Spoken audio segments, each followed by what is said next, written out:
Bienvenue sur Pas un pas sans Dieu. Aujourd'hui notre lecture se trouve dans le livre de Sophoniens, 2, 3, qui a pour thème, le jugement imminent de Juda. La parole de l'Éternel, qui fut adressée à Sophonie, fils de Cushi, fils de Gedalia, fils d'Amaria, fils d'Ézéchia, au temps de Josia, fils d'Amon, roi de Juda. Je détruirai tout sur la face de la terre, dit l'Éternel. Je détruirai les hommes et les bêtes, les oiseaux du ciel et les poissons de la mer, les objets de scandale, et les méchants avec eux. J'exterminerai les hommes de la face de la terre, dit l'Éternel. J'étendrai ma main sur Juda, et sur tous les habitants de Jérusalem. J'exterminerai de ce lieu les restes de Baal, le nom de ses ministres et les prêtres avec eux, ceux qui se prosternent sur les toits devant l'armée des cieux, ceux qui se prosternent en jurant par l'Éternel et en jurant par leur roi, ceux qui se sont détournés de l'Éternel, et ceux qui ne cherchent pas l'Éternel, qui ne le consultent pas. Silence devant le Seigneur, l'Éternel. Car le jour de l'Éternel est proche, car l'Éternel a préparé le sacrifice, il a choisi ses conviés. Au jour du sacrifice de l'Éternel, je châtierai les princes et les fils du roi, et tous ceux qui portent des vêtements étrangers. En ce jour-là, je châtierai tous ceux qui sautent par-dessus le seuil, ceux qui remplissent de violence et de fraude la maison de leur maître. En ce jour-là, dit l'Éternel, il y aura des cris à la porte des poissons, des lamentations dans l'autre quartier de la ville, et un grand désastre sur les collines. Gémissez, habitants de Maktesh. Car tous ceux qui trafiquent sont détruits, tous les hommes chargés d'argent sont exterminés. En ce temps-là, je fouillerai Jérusalem avec des lampes, et je châtierai les hommes qui reposent sur leur lit, et qui disent dans leur cœur, l'Éternel ne fait ni bien ni mal. Leurs biens seront au pillage, et leurs maisons seront dévastées. Ils auront bâti des maisons, qu'ils n'habiteront plus, ils auront planté des vignes, dont ils ne boiront plus le vin. Le grand jour de l'Éternel est proche, il arrive en toute hâte. Le jour de l'Éternel fait entendre sa voix, et le héros pousse des cris amers. Ce jour est un jour de fureur, un jour de détresse et d'angoisse, un jour de ravage et de destruction, un jour de ténèbres et d'obscurité, un jour de nuées et de brouillard, un jour où retentiront la trompette et les cris de guerre contre les villes fortes et les tours élevées. Je mettrai les hommes dans la détresse, et ils marcheront comme des aveugles, parce qu'ils ont péché contre l'Éternel. Je répandrai leur sang comme de la poussière, et leur chair comme de l'ordure. Ni leur argent ni leur or ne pourront les délivrer, au jour de la fureur de l'Éternel. Par le feu de sa jalousie tout le pays sera consumé, car il détruira soudain tous les habitants du pays. Sophonie chapitre 2. Rentrez en vous-même, examinez-vous, nations sans pudeur, avant que le décret s'exécute et que ce jour passe comme la balle, avant que la colère ardente de l'Éternel fonde sur vous, avant que le jour de la colère de l'Éternel fonde sur vous.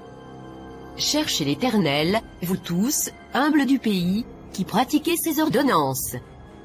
Recherchez la justice, recherchez l'humilité. Peut-être serez-vous épargnés au jour de la colère de l'Éternel. Jugement des nations. Car Géza sera délaissé, Ascalon sera réduite en désert, Asdod sera chassé en plein midi, Écron sera déraciné. Malheur aux habitants des côtes de la mer, à la nation des Kérétiens. L'Éternel a parlé contre toi, Canaan, pays des Philistins. Je te détruirai, tu n'auras plus d'habitants. Les côtes de la mer seront des pâturages, des demeures pour les bergers, et des parcs pour les troupeaux. Ces côtes seront pour les restes de la maison de Juda, c'est là qu'ils paîtront.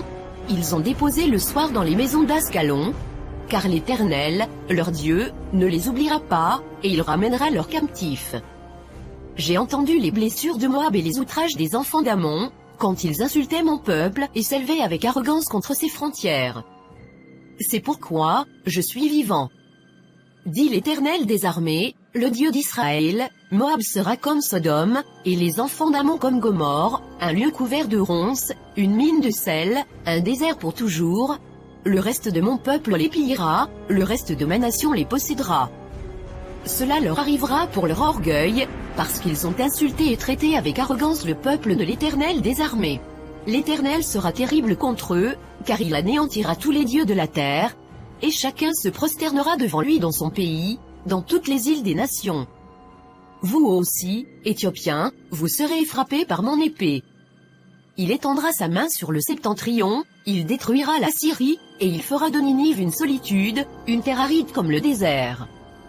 Des troupeaux se coucheront au milieu d'elle, des animaux de toute espèce, le pélican et le hérisson habiteront parmi les chapiteaux de ses colonnes, des cris retentiront aux fenêtres, la dévastation sera sur le seuil, car les lambris de cèdre seront arrachés. Voilà donc cette ville joyeuse, qui s'assied avec assurance, et qui dit en son cœur, moi, et rien que moi. Et quoi? Elle est en ruine, c'est un repère pour les bêtes. Tous ceux qui passent près d'elle siffleront et agiteront la main. Sophonie 3, cause du jugement de Jérusalem. Malheur à la ville rebelle et souillée, à la ville pleine d'oppresseurs. Elle n'écoute aucune voix, elle n'a point égard à la correction, elle ne se confie pas en l'Éternel, elle ne s'approche pas de son Dieu. Ses chefs au milieu d'elle sont des lions rugissants, ses juges sont des loups du soir qui ne gardent rien pour le matin. Ses prophètes sont téméraires, infidèles, ses sacrificateurs profanent les choses saintes, violent la loi. L'Éternel est juste au milieu d'elle, il ne commet point d'iniquité. Chaque matin il produit à la lumière ses jugements, sans jamais y manquer, mais celui qui est inique ne connaît pas la honte.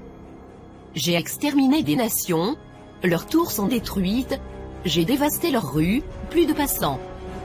Leurs villes sont ravagées, plus d'hommes, plus d'habitants. Je disais, si du moins tu voulais me craindre, avoir égard à la correction, ta demeure ne serait pas détruite, tous les châtiments dont je t'ai menacé n'arriveraient pas, mais ils se sont hâtés de pervertir toutes leurs actions.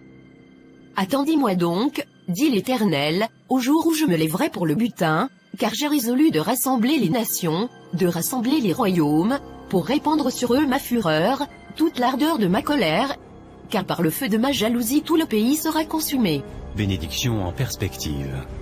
Alors je donnerai au peuple des lèvres pures, afin qu'ils invoquent tous le nom de l'Éternel, pour le servir d'un commun accord. D'au-delà des fleuves de l'Éthiopie mes adorateurs, mes dispersés, m'apporteront des offrandes. En ce jour-là, tu n'auras plus à rougir de toutes tes actions par lesquelles tu as péché contre moi, car alors j'ôterai du milieu de toi ceux qui triomphaient avec arrogance, et tu ne t'enorgueilleras plus sur ma montagne sainte. Je laisserai au milieu de toi un peuple humble et petit, qui trouvera son refuge dans le nom de l'Éternel. Les restes d'Israël ne commettront point d'iniquité, ils ne diront point de mensonge, et il ne se trouvera pas dans leur bouche une langue trompeuse, mais ils paîtront, ils se reposeront, et personne ne les troublera. Pousse des cris de joie, fille de Sion. Pousse des cris d'allégresse, Israël.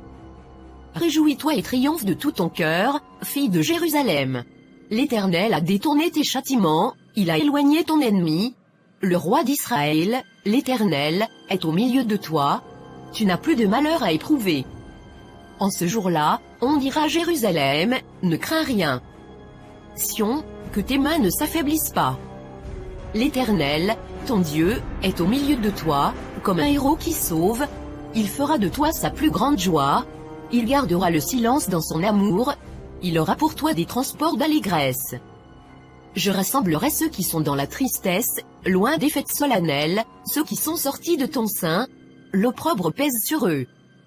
Voici, en ce temps-là, j'agirai contre tous tes oppresseurs. Je délivrerai les boiteux et je recueillerai ceux qui ont été chassés. Je ferai d'eux un sujet de louange et de gloire dans tous les pays où ils sont en opprobre. En ce temps-là, je vous ramènerai. En ce temps-là, je vous rassemblerai, car je ferai de vous un sujet de gloire et de louange parmi tous les peuples de la terre, quand je ramènerai vos captifs sous vos yeux, dit l'Éternel. Merci de nous avoir suivis, retrouvons-nous demain pour un autre chapitre. Aimez et partagez avec vos proches s'il vous plaît. Soyez grandement bénis.